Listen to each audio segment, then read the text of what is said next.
हमारे शास्त्रों में बताया गया है कि जिस व्यक्ति ने जन्म लिया है वह एक दिन मृत्यु को अवश्य ही प्राप्त होगा। किसी की मृत्यु के बाद की भी कुछ परंपराएं हैं जिनका पालन मृत व्यक्ति के परिवार वालों को करना होता है।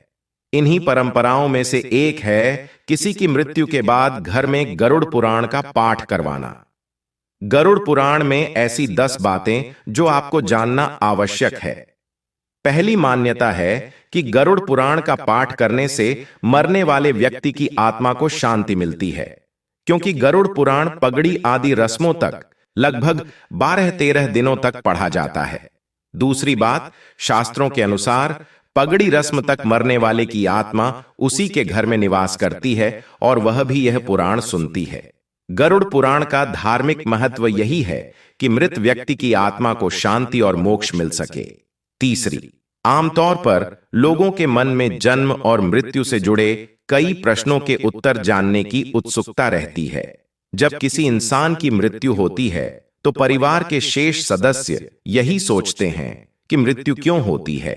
गरुड़ पुराण में जन्म मृत्यु से जुड़े इन सभी सवालों के जवाब बताए गए हैं।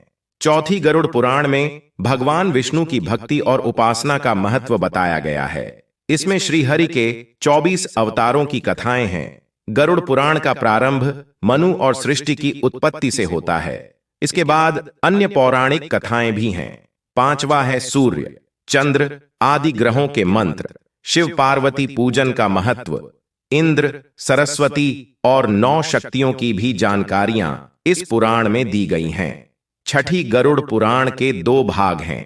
प्रथम भाग में श्री हरि की भक्ति और उपासना का महत्व बताया गया है। दूसरे भाग में जन्म मृत्यु के रहस्यों को बताया गया है। 7वीं बात, गरुड़ पुराण में अलग अलग नरकों का उल्लेख है। मृत्यु के बाद आत्मा का क्या होता है, उसका किस प्रकार की दूसरी योनियों में जन्म होता है और पितृकर्म का महत्व बताया गया है। 8वीं, गरुड़ पुराण में बताए गए रहस्यों को समझने के बाद मृत व्यक्ति के परिवार वालों को दुख सहने की शक्ति मिलती है और वे जीवन में आगे बढ़ने के लिए प्रेरित होते हैं। 9वां, इस पुराण का ज्ञान यही प्रेरणा देता है कि हमें जीवन में अच्छे कार्य ही करना चाहिए। सभी जानते हैं कि जो जैसा कर्म करता है उसे वैसा ही फल मिलता है। यही बातें गरुड़ पुराण में बताई गई हैं। 10वां, गरुड़ पुराण के अनुसार कर्मों का फल व्यक्ति को उसके जीवन में तो मिलता ही है, साथ ही मरने के बाद भी कर्मों का अच्छा बुरा फल आत्मा को भोगना पड़ता है।